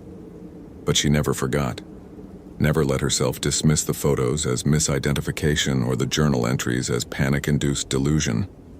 The Strigoi were real, hunting in Glacier's backcountry, waiting for the next solo hiker who wandered into their territory after dark. And sometimes, on the anniversary of Nathan Drake's death, Emily would drive to the Hidden Lake trailhead and leave a small memorial.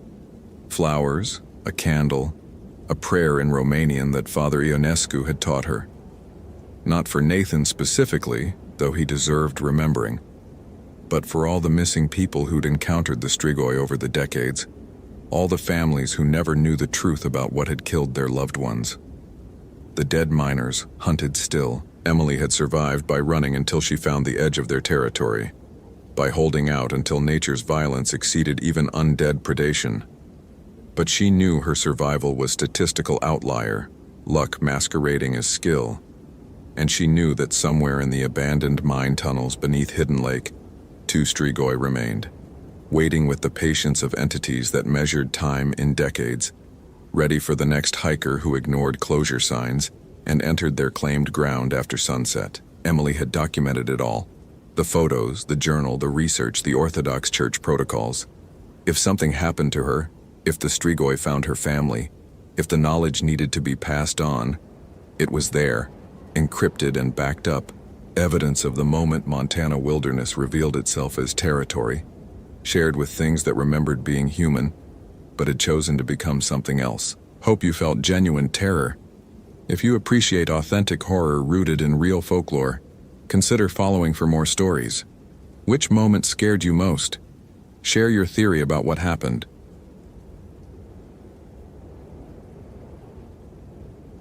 Lisa Hoffman saw the hands come through the stone.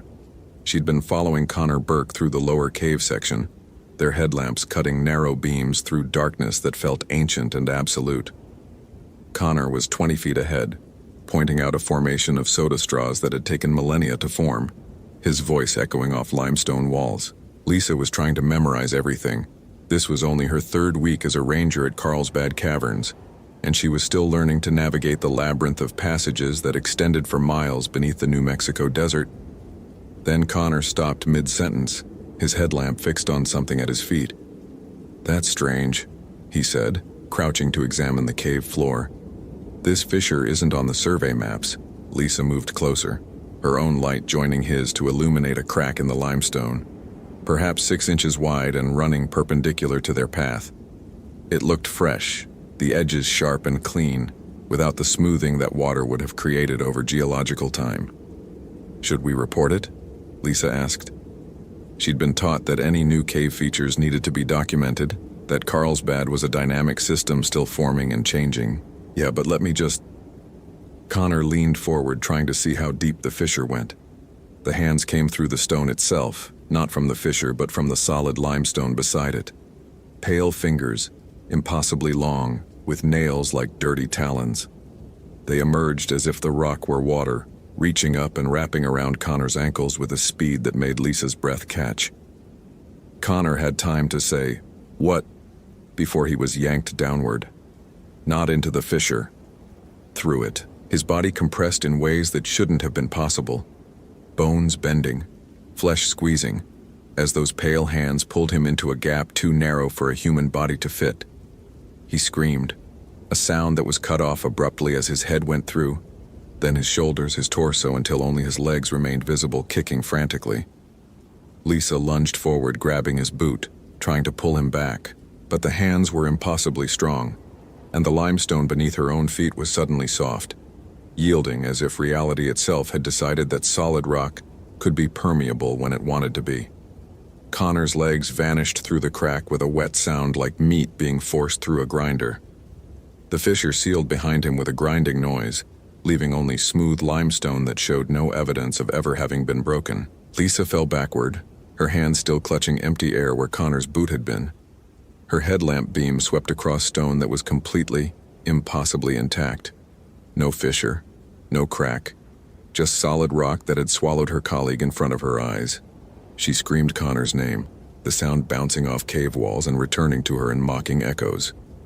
Then she was on her feet, running back the way they'd come, her radio already in her hand. "Code 33, code 33. Her voice was too high, too panicked. "This is Hoffman in Lower Cave. Ranger down. I repeat, Ranger down. Connor Burke has been what? Pulled through solid stone by impossible hands? Compressed and dragged into a gap 6 inches wide? Has disappeared. I need immediate backup. Something happened. Something's wrong." Static burst from the radio, then a voice she didn't recognize, speaking in a language that made her teeth ache. The words were guttural, Eastern European, possibly Romanian based on her limited exposure to foreign languages. Then, cutting through the foreign speech, a single phrase in English. "He was mine first. You are mine second." Lisa switched off the radio with shaking hands. She was still running, her headlamp beam bouncing wildly off stalactites and flowstone formations. The trail markers, reflective tape placed every 50 feet, guided her back toward the elevator that would take her to the surface, to safety, to a world where solid rock stayed solid. She'd covered maybe 200 feet when she heard the sound behind her. Footsteps on stone, too heavy to be natural, accompanied by breathing that was wet and labored, as if damaged lungs were struggling to process air. Lisa didn't look back. She ran faster, her lungs burning from the exertion and the constant 55-degree temperature of the cave. Her Petzl headlamp flickered, the battery dying despite being fresh that morning. The darkness pressed in from all sides, broken only by that failing beam of light. The elevator was ahead. She could see the steel doors, the modern intrusion into this ancient place. Lisa hit the call button and immediately heard the mechanism engage, cables pulling the car up from somewhere deeper in the cave system. It would take 60 seconds to arrive. 60 seconds where she stood in the open, exposed, with those footsteps getting closer. 45 seconds. The breathing was louder now, close enough that she could hear individual gasps and rattles. 30 seconds.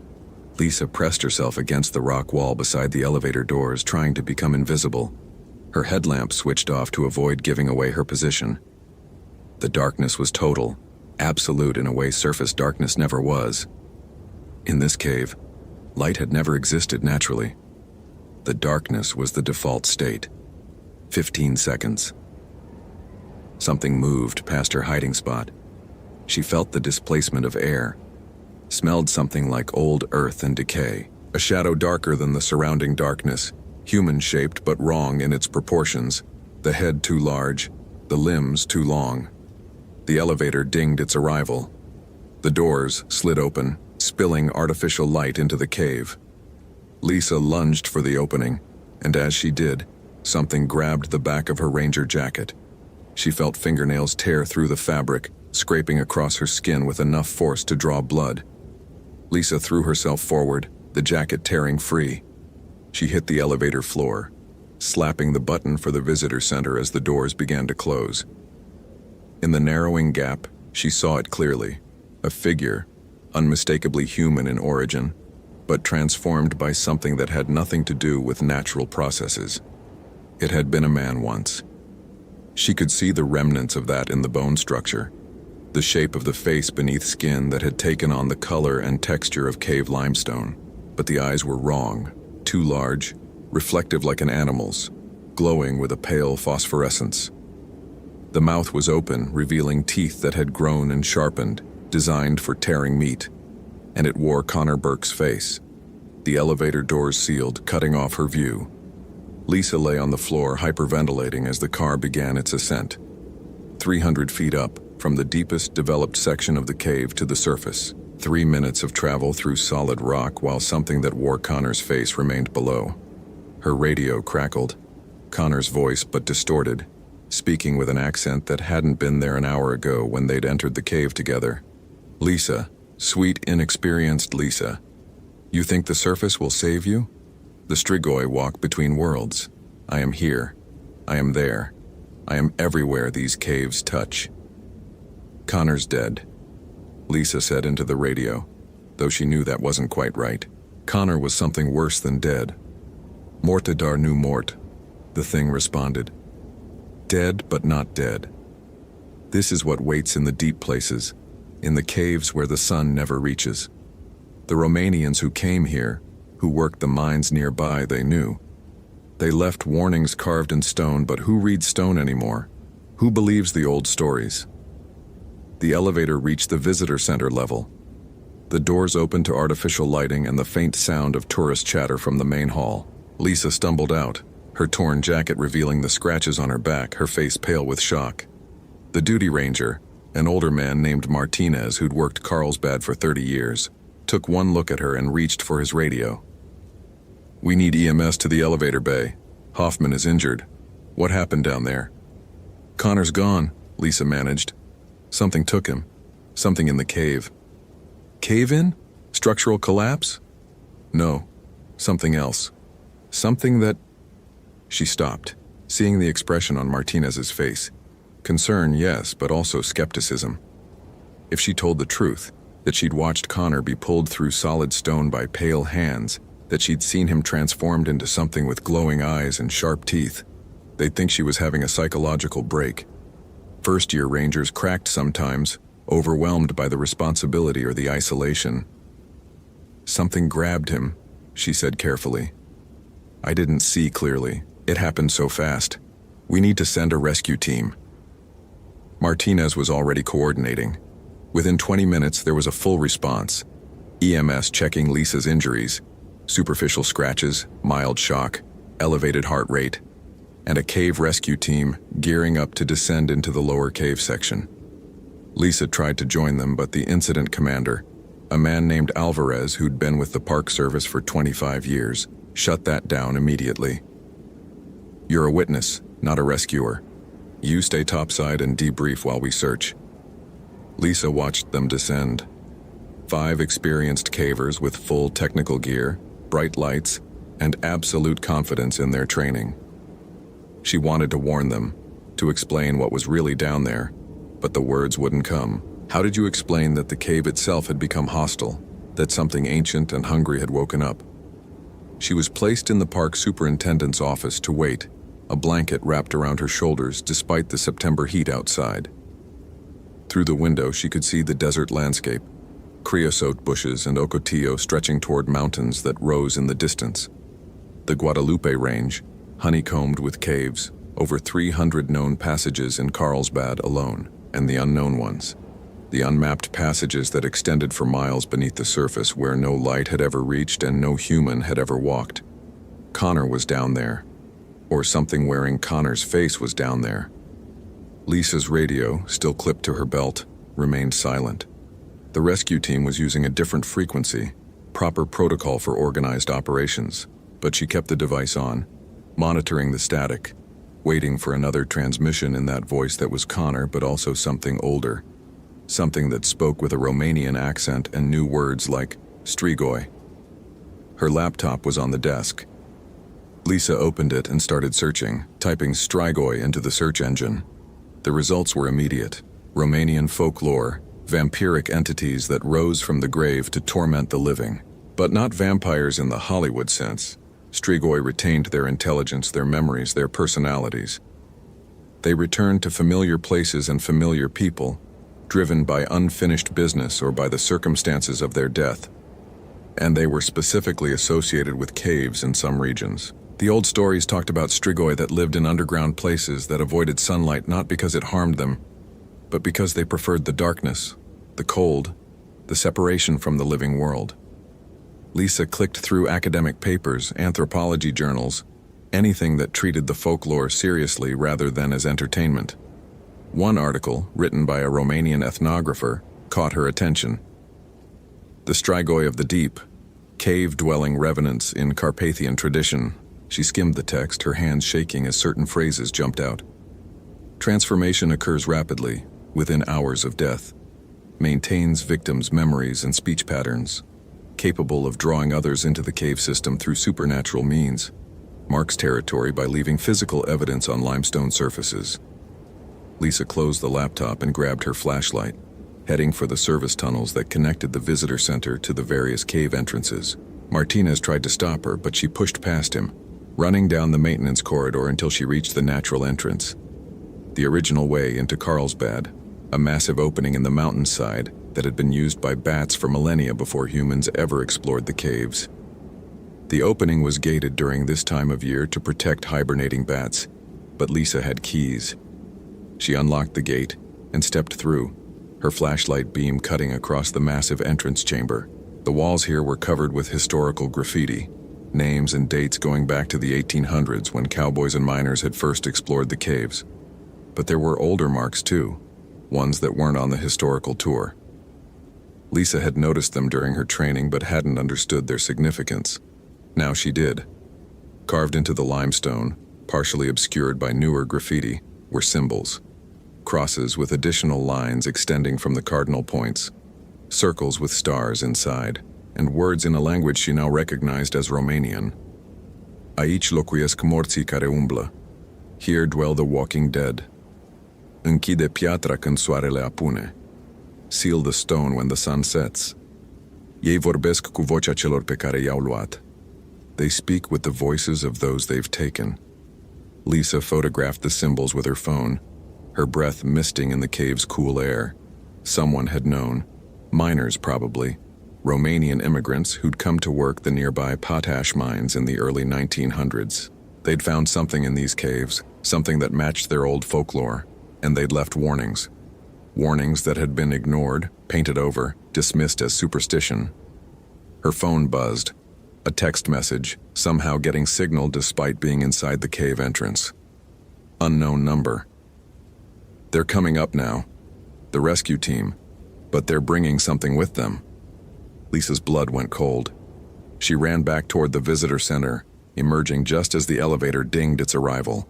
The doors opened and the rescue team stumbled out, 4 men supporting a 5th who was unconscious. Their team leader, a man named Rodriguez, was pale beneath his helmet. "We found him," Rodriguez said. "Connor Burke. He's alive, but unresponsive. There's something wrong with him, something."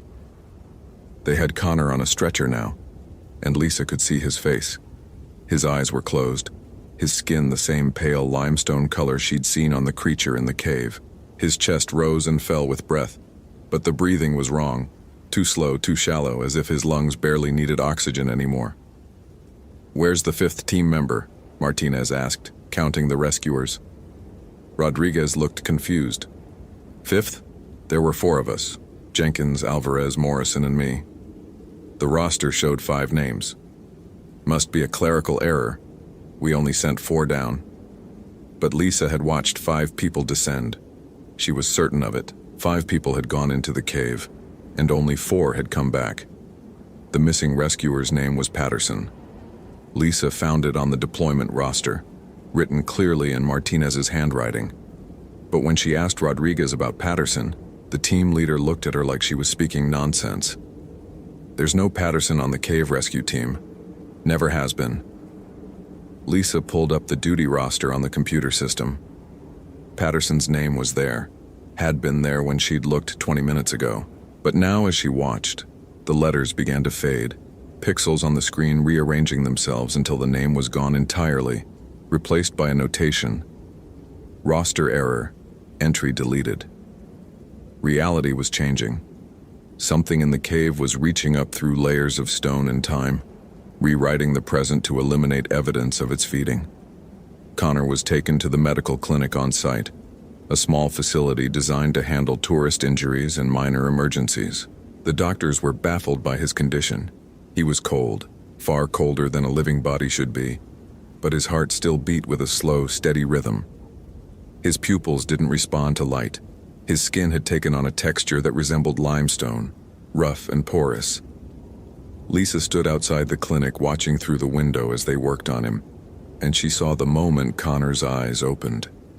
They glowed with that same pale phosphorescence she'd seen in the creature's eyes. Connor sat up, moving with sudden strength that sent the doctor stumbling backward. He turned his head, scanning the room, and his gaze locked on Lisa through the window. He smiled, revealing teeth that had sharpened, that looked designed for tearing flesh. Then he spoke, his voice carrying despite the closed window, despite the distance. "The transformation is incomplete. I need to return below. I need the darkness, the stone, the eternal cold. But first, Lisa, I need you to understand. The Strigoi doesn't just take, it offers. Eternal existence, freedom from fear, from pain, from the weakness of living flesh. Join me below. Let the cave claim you as it claimed me." "Sedate him," the doctor was shouting, but Connor moved too fast. He was off the examination table and heading for the door before anyone could react. Lisa ran, not toward the clinic, but away from it, back toward the cave entrance. She didn't have a plan. She had training that was 3 weeks old and experience that was basically non-existent. But she had one advantage. She'd seen the warnings, she'd read the folklore, and she understood something the others didn't. The Strigoi could be stopped. The Romanian texts had been clear on that. Fire was one method, complete immolation of the body. But there was another way, one more suited to a cave setting. Seal them below ground, trap them in darkness so complete that they couldn't find their way out. Lisa reached the natural entrance and grabbed the gate controls. The system was designed to close automatically at sunset to protect bat populations, but it could be manually activated. She hit the override, and the massive steel gate began to swing shut, powered by hydraulic motors. Connor appeared at the entrance to the maintenance tunnel, moving with that unnatural speed. His skin had grown paler, more stone-like, and his fingernails had lengthened into claws that scraped against the walls as he ran. "You can't seal me in," he said, his voice echoing. "The caves extend for miles. There are a dozen ways to reach the surface." "Then I'll seal all of them," Lisa said, though she had no idea how to do that. Connor stopped at the entrance to the natural entrance chamber, perhaps 20 feet from where Lisa stood. The steel gate was 3/4 closed now, narrowing the opening. "I was your mentor," Connor said, and for a moment his voice was his own again, without the Romanian accent or the inhuman timbre. "I was supposed to teach you, to keep you safe. This isn't what I wanted." "What happened to you?" Lisa asked, keeping one hand on the gate control. "I woke something. When I examined that fissure, when I looked into the gap, I saw eyes looking back. Ancient eyes, and then the hands came through and they pulled me down and I died, Lisa. I felt my body compress, felt my bones break and my lungs collapse. I died in the darkness." "Then what are you?" "What the Romanians call strigoi, what other cultures call by other names. The thing that happens when someone dies in a cave, when their last thoughts are of the surface they'll never see again. The stone absorbs us, transforms us, makes us part of the cave itself. We become the darkness. We become the hunger that all caves have, the emptiness that wants to be filled." The gate was almost closed now, just a 2-foot gap remaining. Connor moved suddenly, covering the distance with impossible speed. His hand shot through the narrowing gap, claws extending toward Lisa's throat. She hit the emergency close button. The gate slammed shut with a grinding clang, severing Connor's arm at the elbow. The limb fell to the ground, twitching, and began to crumble into limestone dust. On the other side of the gate, Connor screamed. A sound that was rage and pain and something older, a fury at being denied. Then his voice changed, speaking in Romanian, words that Lisa didn't understand, but that made her ears ring and her vision blur. She backed away from the gate, watching as the bars began to frost over despite the September heat. Ice crystals formed, spreading across the steel, and Lisa heard a grinding sound, the metal beginning to warp from supernatural cold. This wasn't over. Sealing the natural entrance wasn't enough. Connor had been right about that. There were dozens of ways to reach the surface from the cave system: the elevator, the service tunnels, the undeveloped passages that connected to other caves in the Guadalupe Range. Lisa ran back to the visitor center, finding Martinez on the radio coordinating the response to Connor's escape. "We need to seal every entrance," she said. "Every tunnel, every elevator shaft, every connection to the surface." "On what authority?" "On the authority of someone who's actually seen what's down there." "Martinez, I know how this sounds. I know you think I'm in shock or having some kind of breakdown. But Connor Burke is dead and something is wearing his body, and if we don't seal these caves right now, it's going to reach the surface and it's going to spread." Martinez studied her for a long moment. Then he keyed his radio. "This is Martinez to all units. Emergency Protocol 7. Seal all cave entrances immediately. I want every gate closed, every elevator locked down, every tunnel blocked. This is not a drill." The response was immediate. Rangers and maintenance staff scrambling to execute the order. Lisa watched on the security monitors as gates swung shut, as elevators were disabled, as the cave system was systematically isolated from the surface world. But she knew it wasn't enough. The strigoi had existed in these caves for over a century, maybe longer. They'd learned patience, they'd learned to wait. Her phone buzzed again. Another text from the unknown number. The Romanian miners sealed themselves in 1903, when they realized what they'd awakened. 23 men trapped below with the strigoi. Their bodies are still down there. We wear them sometimes. We remember their lives. We speak with their voices. Lisa felt sick. "How many of you are there?" The response came immediately. "Enough. 23 miners. 5 tourists who got lost over the years. 2 rangers who went too deep into undeveloped passages. And now Connor. We grow stronger with each addition. Each body is a new voice, a new memory, a new way to lure the living below. What do you want?" "The same thing all strigoi want. To not be alone, to fill the emptiness. The caves are vast, Lisa. So much darkness, so much cold. We could use company." Lisa looked at the security monitors, at the sealed entrances, at the cave system that was now completely cut off from the surface. They'd bought time, but not safety. The strigoi could wait. They had eternity. But Lisa had an idea. It was dangerous, probably suicidal, but it was better than waiting for those things to find a way out. She gathered her gear, rope, harness, 3 powerful LED lanterns, and a backpack full of supplies. Then she went to the maintenance shed and found what she needed: 10 gallons of gasoline and a case of emergency flares. Martinez tried to stop her at the service elevator.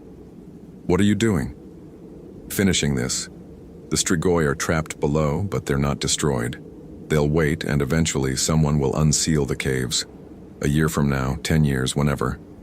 But if I can find their nesting place, if I can burn the bodies they're using, that's suicide. Maybe, but I'm the one who saw Connor get taken. I'm the one who survived. That means this is my responsibility." She didn't give him time to argue. Lisa entered the service elevator, the one that went deeper than the tourist routes, all the way to the undeveloped sections where the original Romanian miners had worked. She had the override key that would let her descend even with the emergency protocols active. The elevator descended for 5 minutes, dropping through layers of limestone that had taken millions of years to form. When the doors opened, Lisa stepped into a passage that had never been developed for tourism, a raw cave with no handrails or lighting, just stone and darkness and the sound of dripping water. Her LED lanterns pushed back the shadows, but they felt inadequate against the weight of all that darkness. Lisa consulted the map she'd printed from the cave survey database, a hand-drawn chart from 1903, showing passages the miners had explored and marked with Romanian notations. One chamber was marked with a symbol she now recognized, the sign for Strigoi, and a note in Romanian that she'd translated earlier: Aici dorm morții, nu trezește. Here sleep the dead, do not wake. Lisa followed the passage toward that chamber, moving carefully over slick stone. The air was cold and damp, thick with the mineral smell of limestone. Every shadow looked like it might conceal something with glowing eyes and sharp teeth. She heard them before she saw them. Voices speaking in Romanian, in English, in languages she didn't recognize. They were waiting in the darkness beyond her lights, the collective presence of 31 Strigoi, all wearing bodies that should have been buried or burned decades ago. Connor's voice emerged from the chorus. "You brought fire. That shows you've read the folklore. But Lisa, you're one person with limited fuel in a cave system that extends for miles. You can't burn us all. You can't even find us all." "I don't need to find all of you," Lisa said, entering the chamber marked on the map. "I just need to destroy your nesting place." The chamber was vast, the ceiling lost in darkness above her lights, and against the walls, arranged in crude alcoves carved into the limestone, were bodies. 30 of them, mummified by the cave's constant cool temperature and low humidity. Some wore mining clothes from the early 1900s. Others wore modern hiking gear. 2 were dressed in ranger uniforms, their badges still pinned to their chests. These were the physical anchors, Lisa realized. The Strigoi could move through the cave system, could manifest wherever the darkness was deep enough, but they needed these bodies as anchors to physical reality. Destroy the bodies, and the Strigoi would be cut off from the physical world, trapped in whatever liminal space they occupied between life and death. She poured gasoline over the nearest body, her hands shaking. The Strigoi were emerging from the darkness now, circling at the edge of her light. 30 figures with glowing eyes and pale skin, some retaining more human features than others, all watching with an intelligence that was utterly alien. "You'll trap us," Connor said, his voice coming from one of the circling figures.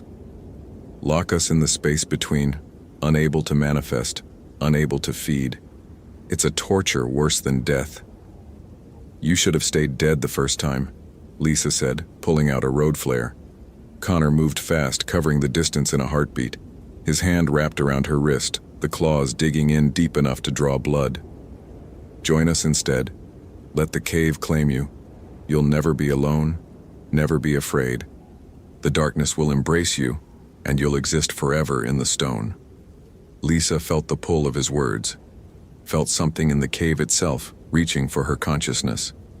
It would be so easy to give in, to let the transformation happen, to become part of this ancient collective that had existed in the darkness since before humans had named the stars.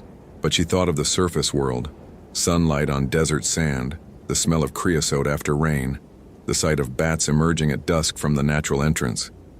She thought of all the living things that needed protecting from what lurked below. Lisa struck the flare against its cap.